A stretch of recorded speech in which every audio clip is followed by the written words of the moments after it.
Awak, saya dah siapkan itinerary untuk ke Japan. Oh, really? Saya dah survey semua hotel, flight tickets, amusement park tickets. Semua saya dah survey. Saya book Nice. Okay. Boleh. Okay. Tapi, ini dah include sekali bapak dengan Aina punya kan? Lah, bukankah trip ni kita bertiga je?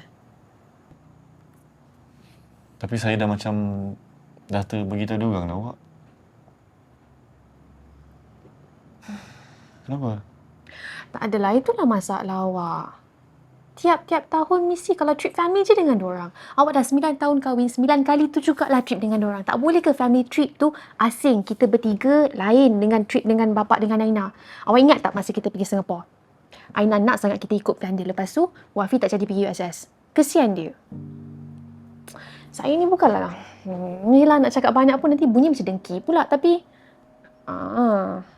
tapi itulah, asing lah. Biarlah trip ni kita bertiga je. Please. Tapi kena ada syarat lah. Apa dia? Awak kena senyum dulu. Okay. Confirm. Yang sekali senyum? 2 kali? Okay. Oi. Itu bukan dalam syarat dia.